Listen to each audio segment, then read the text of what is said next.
남전입니다.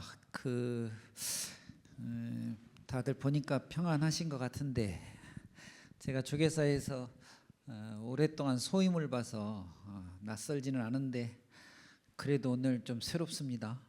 네, 감사합니다.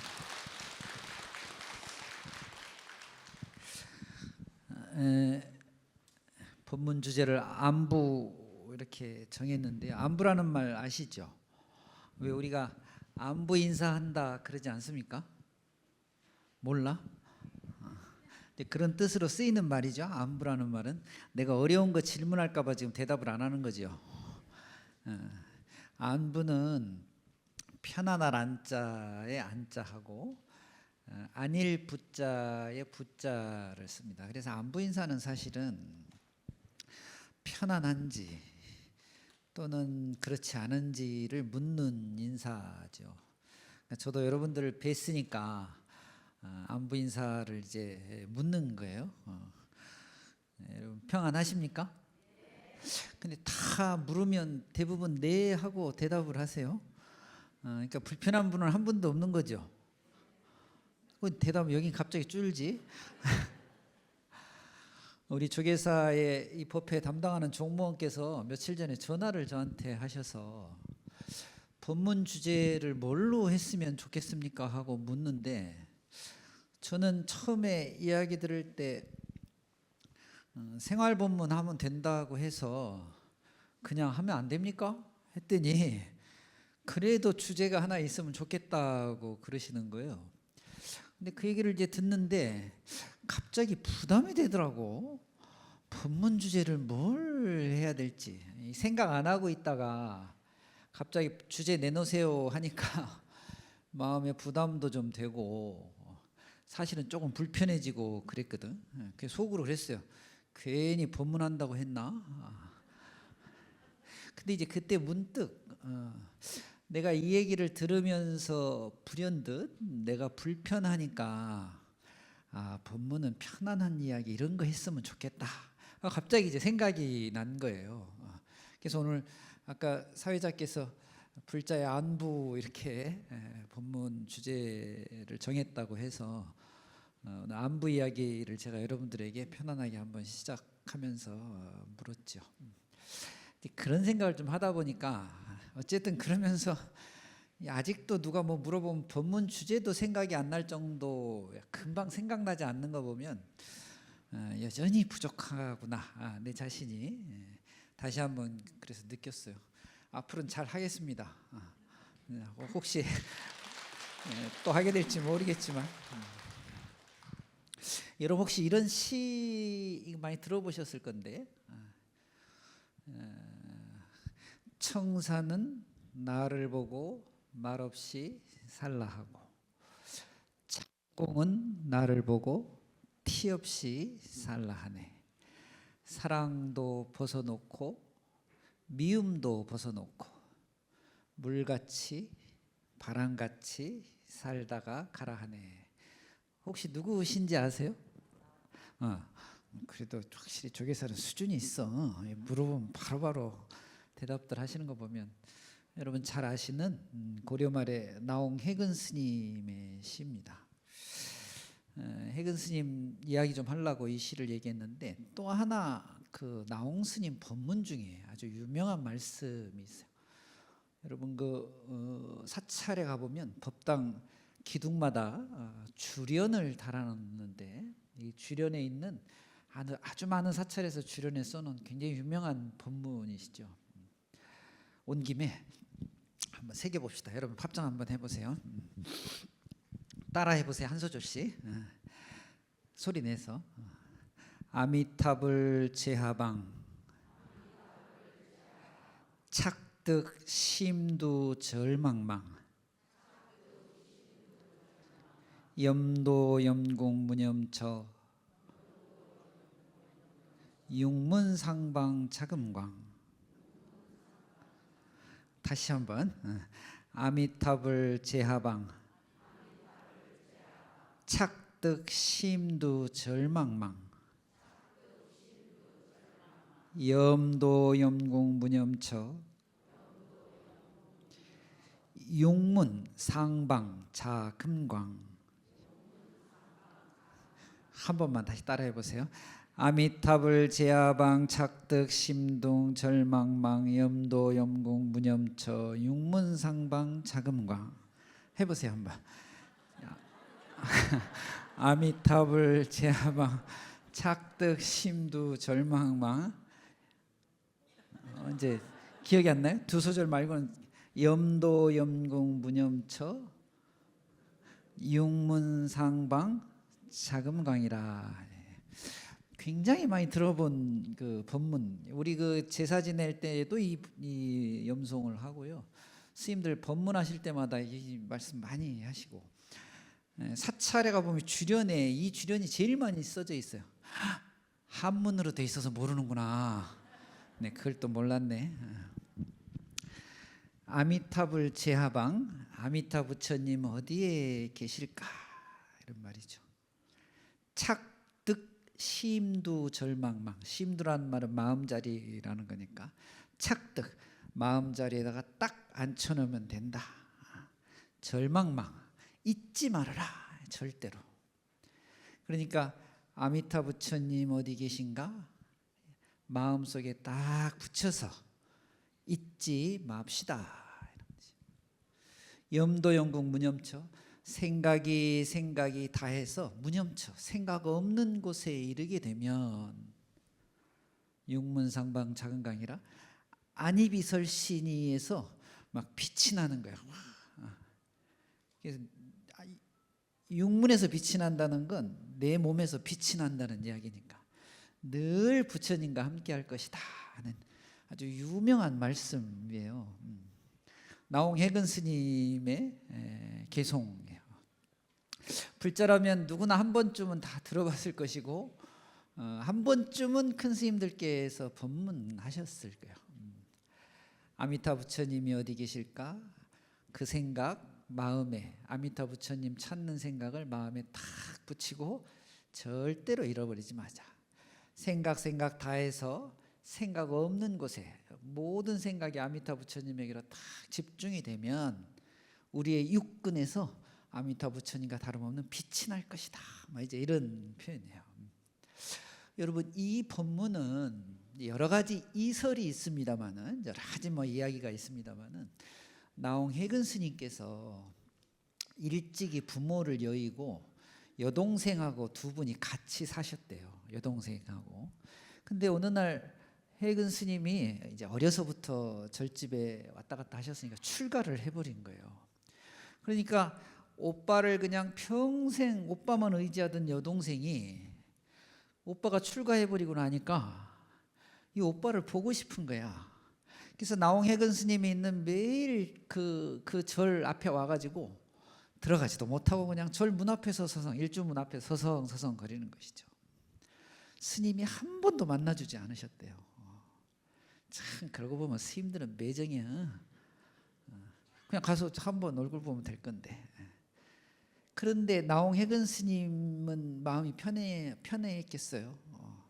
비록 출가를 한 몸이지만 그 여동생을 애틋하게 생각하는 마음이 오죽했겠냐고.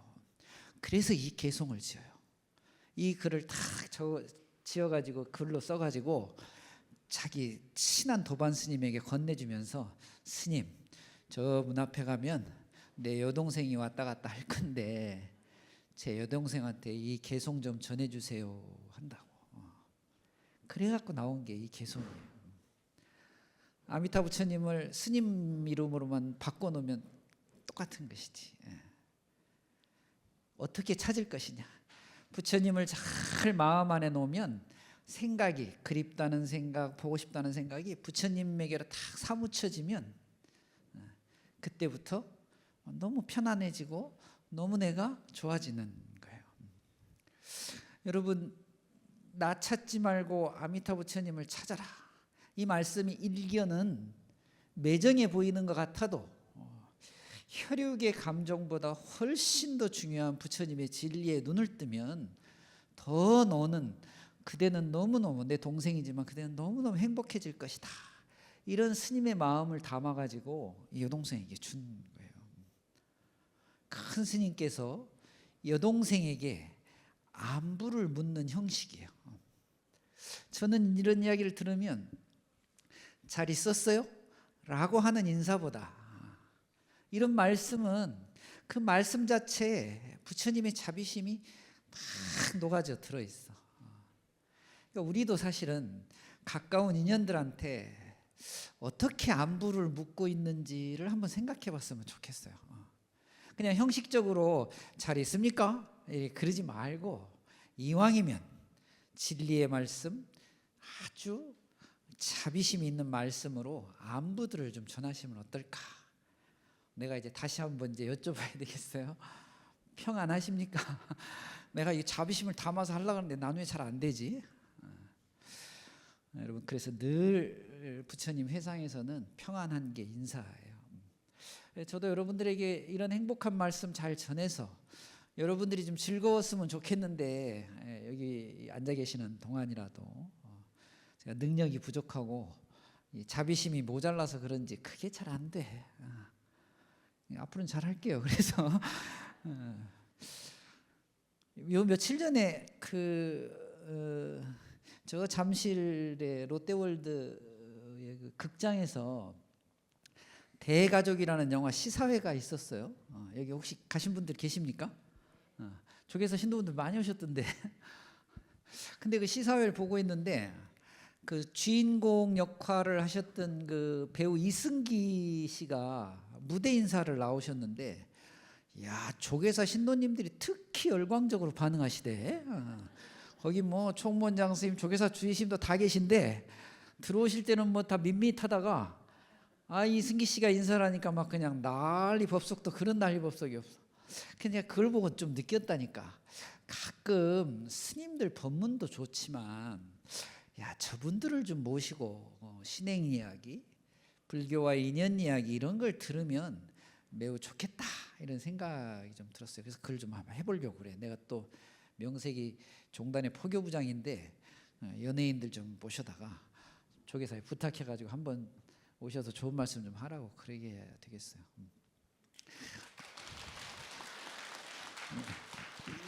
이 박수의 의미는 나보다 빨리 그분들을 모시고 오라 이런 얘기죠. 요즘은 좀 덜한데 연초에 여러분 그 윤성호 씨인가요? 그 개그맨, 우리에게는 유진 스님이라고 너무 알려져 있었죠.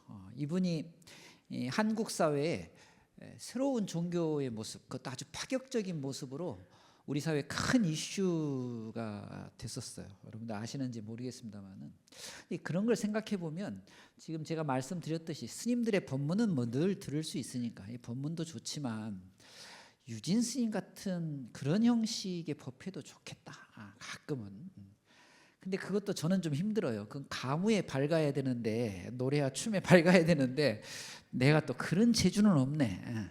그저 그냥 기도 좀 열심히 하고 틈나면 참선하고 신도님들께서 청하면은 법문은 조금씩 제가 할 줄 알아도 그게 잘 안 돼. 그런데 조금만 생각해 보면 2024년도 이 시대를 살아가는 우리 불자들은 정말 조금만 생각해 보면 이 유진 스님 같은 대중들에게 어필할 수 있는 이런 분들이, 연예인들이 새로운 불교의 이해라는 측면에서 표현을 이렇게 좀 했으면 좋겠어요. 그러니까 이런 현상은 불교의 큰 흐름의 변화인데 시대적 흐름이에요. 이건 피해가기 좀 쉽지 않습니다. 오히려 우리는 그것을 적극적으로 받아들여서 우리가 그 안에서 여법하게 행할 수 있는 방법을 찾으면 너무 좋을 것 같아요. 여러분, 역사적으로 불교 역사를 2600년의 역사를 쭉 보면은 부처님께서 열반하시고 나서 부처님 말씀을 듣지 못했던 분들이 부처님 가르침에 대한 다양한 해석들을 내놓기 시작했어요. 그것이 우리가 알고 있는 부파불교의 시작이었죠. 소승불교라고 흔히 이야기하는 수많은 부처님 말씀에 대한 연구가 일어나가지고 그 인류 역사상 그 어떤 사상과 철학도 불교의 철학에 비견할 수 없을 만큼 풍부한 교리들을 만들어냈어요.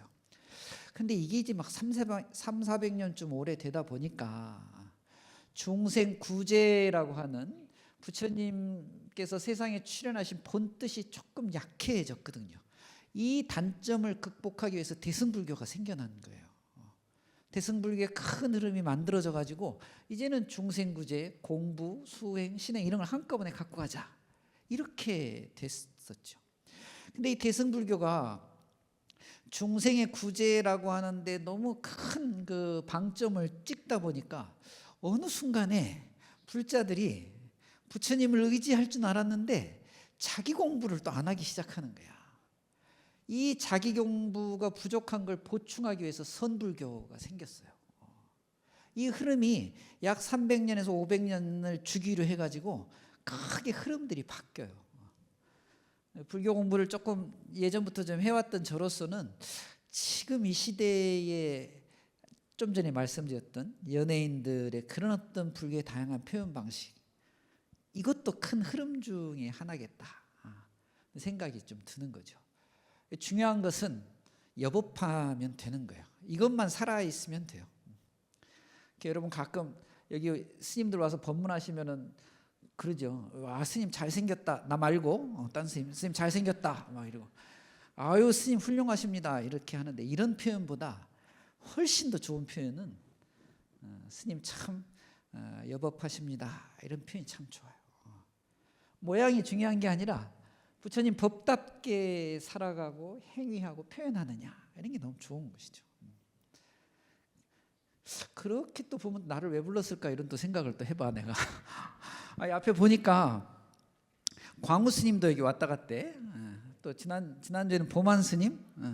이 두 분은 요즘 뭐 활발하게 활동하시는 분들이니까 당연히 이제 모시고, 다음 주 토요일 날 보니까 묘장 스님이 오시대. 묘장 스님 여러분 혹시 들어보셨어요? 나는 절로라는 유명한 그 산사에서 젊은 분들의 그 어떤 교우 프로그램을 만드셔가지고 아주 우리 불교에 큰 반향을 지금 주고 계셔요. 그러니까 오시는 분들마다 내가 보니까 다 여법하셔. 내가 아무리 생각해봐도 나를 왜 불렀을까? 내가 오죽했으면 무슨 생각을 했냐면, 이 토요법회를 지역법회에서 주관하신다 그러네. 근데 이번에는 남부 지역에서 주관한다면서요. 그래서 내가 남전 스님이거든. 그래서 나는 야, 같은 남씨라서 나를 불렀나? 내가 이런 생각까지 했다니까. 아닌가? 그러다가 제가 조계사에서 한 6년 정도 좀 오랫동안 소임을 좀 봤는데, 이게 인연일 수도 있겠다 이런 생각을 좀 해봤습니다. 그래서 여러분들하고 이 자리에서 이렇게 인사 나누면서 어쨌거나 그 만들어졌던 이 소중한 인연을 제가 잘 간직하려고 해요. 여러분들은 어떠신지 모르겠습니다. 근데 이 소중한 인연이 이어지려면 아까도 말씀드렸듯이 저도 그렇고 여러분도 그렇고 이 시간이 편안해지셔야 돼요. 그리고 좀 그 편안함이 행복해지시면 너무 좋은 것이죠. 그럴 때 우리가 이제 안부를 묻는 거예요. 평안하십니까? 하고. 그럴 때 이제 큰 소리로 대답해 주면 돼. 평안하십니까? 네, 이렇게 되면 이제 우리 불자의 안부가 서로 잘 맞아가는 거예요. 여러분, 인연이라는 것은 사실 사람과 사람 간의 관계뿐만이 아닙니다. 우리의 삶 전체를 많은 조건과 관계들을 통해서 일어나는 모든 것들을 다 인연이라고 해요. 인연은 그래서 총칭어예요. 그래서 좋은 인연이란 좋은 사람을 만나는 것도 매우 중요하지만 좋은 환경도 잘 만들어져야 돼요. 얼마 전에 동안거 결제가 있었죠. 지난주죠. 동안거 때가 되면 하안거도 마찬가지입니다만 스님들은 서로 이렇게 만나면은요 안부를 물어요. 공부는 좀 잘 하고 계십니까? 혹시 화두는 잘 들고 화두 정지는 잘 됩니까? 그러니까 안부를 이렇게 묻는 거예요. 그런데 스님들 사회에서도 아무한테나 이렇게 쉽게 묻지가 않아요. 이왕이면 아는 분들한테, 가까운 인연관계에 있는 분들한테 이런 인사들을 서로 나누는 거예요. 공부는 잘 됐는지, 좋은 분들과 함께 수행정진하는지, 어떻게 공부하는지 이런 것들을 이제 물어주시는 거죠. 그래서 늘 옆에서 가까이에서 이 물어주는 분들이 계셔서 문득문득 생각하는 거예요. 내가 지금 공부 잘하고 있나? 화두는 놓지 않고 있나? 공부 주제는 내가 지금 출가하면서 지금까지 가지고 있나? 이런 생각을 다시 한번 들게 해주니까 늘 감사함을 느끼는 것이죠. 저는 여러분 출가할 때 여러분들 뭐 참고로 부모 미생전 사후 무종족이라는 말씀이 늘 출가할 때 제가 이 말씀 아주 크게 받은 게 있어서, 우리가 이 세상에 오기 전에 보통 우리는 부모님에게로 왔는데 그 부모님은 누구에게서 왔을까? 그 부모님한테 왔겠죠. 그 부모님의 부모님은 누구한테서 왔을까? 이렇게 따지고 가다 보면 부모 미생전, 우리가 부모님에게서 몸 받고 태어나기 전에 어디에서부터 왔을까 궁금한 거죠. 또 하나는 사후 무종족이에요. 죽으면 흔적도 없이 사라지는데, 흔적도 남기지 않고 사라져야 되는데, 부모 미생전 오기 전엔 어디서, 가고 나면 어디로 가는 걸까? 그래서 나온 유명한 화두가 본래 면목이라는 화두예요.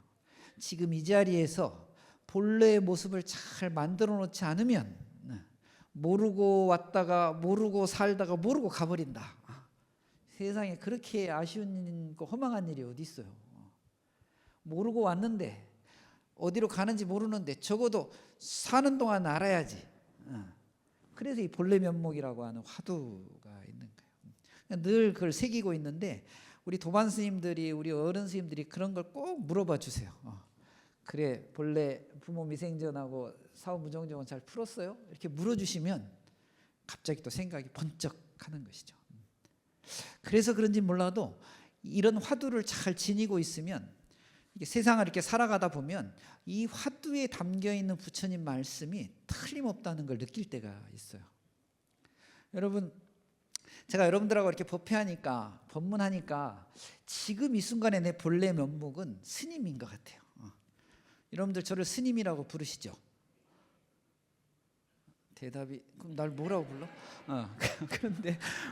근데 제가 여기저기서 불교 강의를 좀 많이 하러 다니거든요. 강의할 때 보면 가끔 신도분들이 저를 스님이라고 안 부르고 선생님 이렇게 부를 때가 있어. 그럼 내가 그때 선생님이, 그렇죠, 부처님 경전 또 부처님 가르침을 전해주니까 선생님이라고 할 수 있어요. 가끔 길을 가다 보면, 심지어는 조계사 앞에서 어떤 분이 저한테 물어요. 아저씨, 조계사 가는 길이 어디예요? 이러고 물어. 내가 그때 내가 아저씨도 될 수 있겠구나.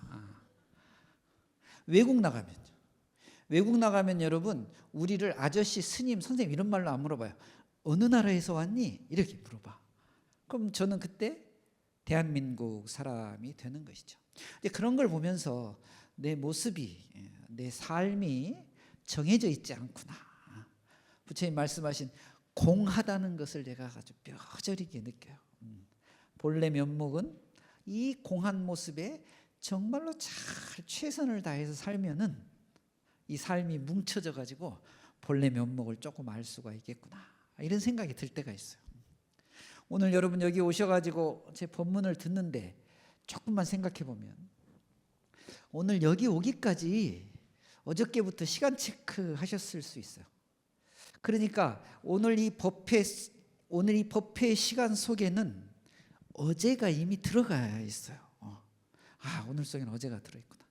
오늘 법문을 잘 듣고 내일부터는 스님 말씀대로 이렇게 좀 살아야 되겠다라고 마음먹는 순간, 오늘 이 법회의 시간에 내일도 들어가 있네. 너무 어려운가? 그래서 오늘의 이 법회, 오늘의 이 법문, 오늘의 이 시간에 어제도 들어있고 내일도 들어있어요. 오늘은 어제로부터 왔고 내일은 오늘로서부터 출발하는 것이죠. 오늘은 어제요, 이미 내일이니 과거, 현재, 미래가 세 개면서 하나가 되는 이치가 있죠. 거꾸로 하나 안에 세 개가 다 들어있어요. 이걸 잘 알면, 이런 말씀을 잘 이해하면 부처님께서 말씀하신 공한 이치를 우리가 알게 되는 거예요. 조금 다른 표현으로 얘기하면 지금 이 시간에 이 순간에 최선을 다하는 것이 부처님 가르침을 잘 배우고 익히는 것이고, 그것이야말로 늘 평안한 그런 방법이 되는 거예요. 또 물어야 돼. 평안하십니까? 평안하셔야죠. 조금만 이야기의 범위를 좀 넓히고 달리하면, 이 시간의 문제를 나의 모습에 투영하면 이미 나의 지금의 모습에는 과거의 내 모습이 여기 들어있어요. 여러분, 미래의 내 모습도 여기 들어있다. 과거에 잘못한 걸 자꾸 기억해내지 마세요. 고통만 있을 뿐이지. 미래에 아직 오지 않을 두려움들을 자꾸 여기서 생각해내고 일으키지 마셔요. 오지도 않는 사실을, 오지도 않는 두려움을 걱정한다고 해결되면 좋겠지만 그런 법은 없거든. 오로지 지금 나의 모습 속에 과거의 내 모습과 미래의 내 모습이 담겨져 있다고 생각한다면, 지금 내가 어떻게 말하고 행동하고 신행하느냐에 따라서는 내 삶이 지금 다 드러나는 거예요. 앞으로의 삶도 다 드러나는 것이고, 조금 확장하면 나와 가까운 사람들의 모습도 내 안에서 보여요. 내가 지금 잘해야, 내가 지금 정말 열심히 살아야 나의 삶도 좋아지지만 나와 인연을 맺은 그 인연들도 훌륭해지는 것이에요. 여러분, 가끔 내가 일으키는 생각이 옳을 때가 있어요. 내가 부처님께 아주 굳건한 신심으로 신행활동을 해요. 근데 그 안에도 빈틈이 있다는 걸 알아야 돼요. 상대도, 나를 지금 대하고 있는 상대도 빈틈이 있고 틀림이 있어요. 어쩔 때는 고집 부리는 사람도 있어요. 다 이유가 있어요. 까닭도 있고. 이 묘한 사실만 우리가 서로 잘 알게 되면 다가오는 인연들하고 늘 부처님 같이, 부처님의 가르침으로 나도 평안해지고 나의 인연들, 나의 상대들도 평안해질 수 있는 게 부처님의 대단한 가르침이죠. 아픈 사람이 낫고 눈먼 장님이 눈을 뜨고 이런 기적도 중요하지만, 나하고 나를 대하는 사람이 평안해지는 지금의 이 순간이 기적적인 일인 것이죠. 불교의 기적은 그렇게 이야기합니다. 그런데 여기서 우리가 한쪽 견해가 옳다고, 한쪽 생각이 옳다고 고집 부리기 시작하면 갈등이 일어나는 거예요. 그런데 그쪽에서도 그래. 그쪽에서도 고집 부리고 갈등을 일으켜요. 그럼 어떻게 되지? 싸운 거란 말이야. 이게 우리가 부처님 말씀을 잘 공부한다는 건 생각이 다르다는 것만 알아도 적어도 갈등하고 싸움은 방지할 수 있어요. 좋죠. 그렇게 해야 되는 것이에요.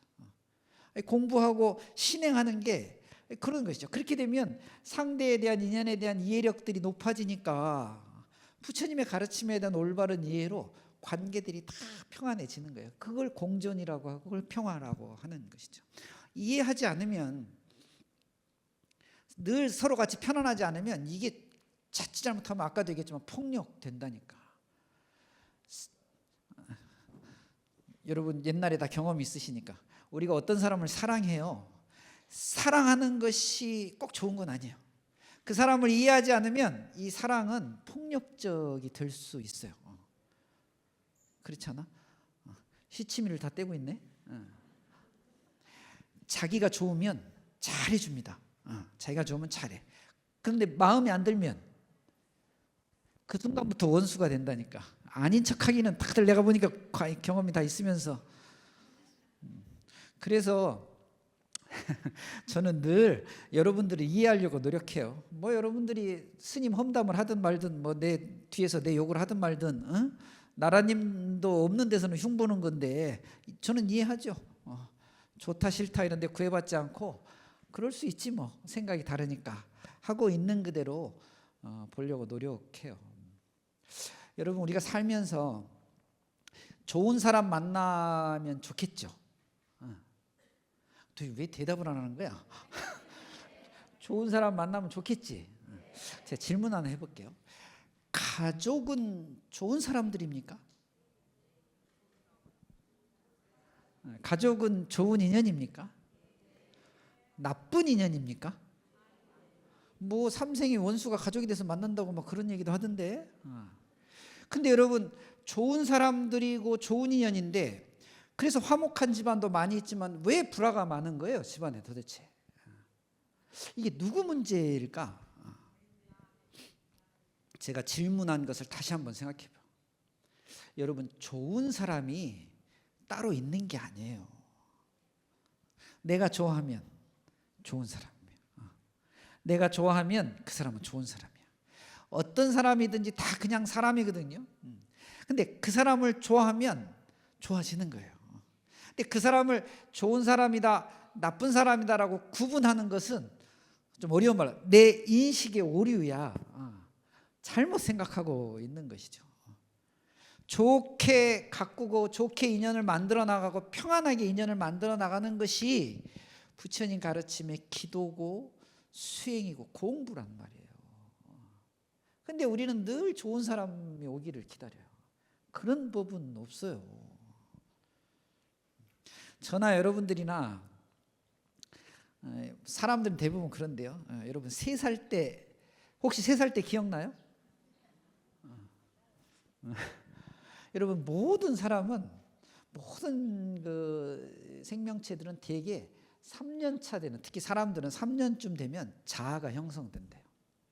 근데 이 자아가 그때부터 만들어져 가지고 죽을 때까지 소멸이 잘 안 된다는 거야. 그래서 우리 속담도 있어. 3살 버릇 80까지 간다 그래. 그러니까 이게 고치기가 힘든 거예요. 3살 때부터 만들어진 이 천성이, 이 습관과 버릇이. 다행인 것은 저도 그랬습니다만 정말로 다행인 것은 저는 절집에 들어와서 바로 보는 것에 대해서 공부했죠. 기도하고 수행하면서 이 3살의 버릇이 조금씩 고쳐지고 있어요. 여러분들도 그러셨으면 너무 좋겠어요. 우리 사람에게는 의식, 무의식이 있어요. 의식은 이성적이에요. 그렇지. 그래서 이거 해야 되지. 무의식은 감정적이에요. 이걸 잘 이해하면 좋습니다. 화가 날 때 씩씩거리면서 상대를 막 다그치는 건 감정적이에요. 내 업식이 3살 때부터 만들어진 업식이 지금 표현들을 막 하고 있는 거예요. 그걸 알아차리면 너무 좋아요. 내가 지금 못된 버릇을 아직도 내고 있구나. 이걸 알아차리는 공부가 생각을 바꾸는 공부. 흔히 우리가 말하는 마음 공부라고 하는 거예요. 저는 늘 법당에서 부처님과 보살님들께 기도합니다. 세상을, 사람을, 인간관계를 잘 보게 해주세요 하고 제가 기도할 때 꼭 기도해요. 절집에 제가 들어온 지 40년 가까이 돼가는데 30년 넘어가면서 조금씩 좋아지고 있는 걸 좀 느껴요. 여기 우리 신중님들도 계시지만 신중님들께도 꼭 부탁드려요.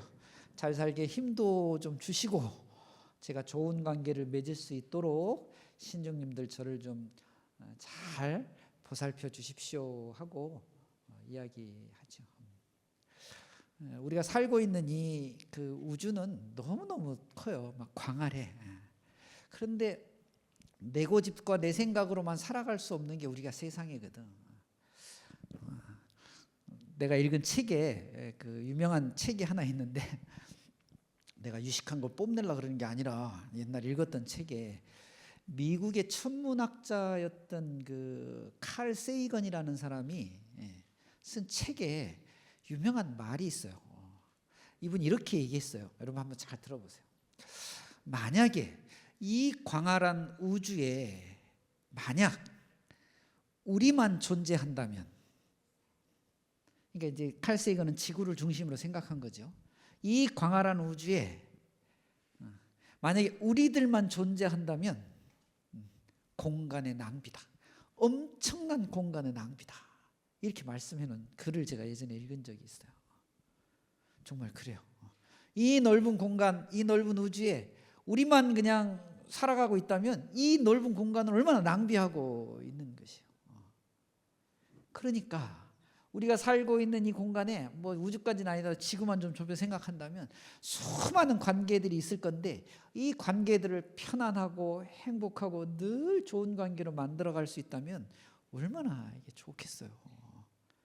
그렇게 우리가 노력하시고 공부하시고 기도하셔야 돼요. 다시 이제 처음으로 돌려서 말이 제가 좀 너무 길어졌는데 여러분들한테 제가 다시 한번 이제 여쭤요. 어떤 안부를 물어야 할까? 제가 단순히 그냥 형식적으로 여러분들에게 편안하십니까? 라고 묻는 게 아니라 불자가 불자를 만나고 스님이 신도를 만나고 법우가 법우를 만나고 이렇게 서로 만날 때 진심으로 안부를 물을 때는 그 안에 기도하고 수행하고 정진하셔서 평안하십니까? 이러고 묻는 거예요. 지금 이 순간에 최선을 다하는 것이 어제도 좋아지고 내일도 좋아진다는 그 말씀을 담아서 여러분들에게 진심으로 전해보는 것이죠. 그래서 제가 또 마지막 마무리로 여러분들한테 인사를 전해야 돼요. 여러분 평안하십니까? 네. 감사합니다. 이 정도 하겠습니다.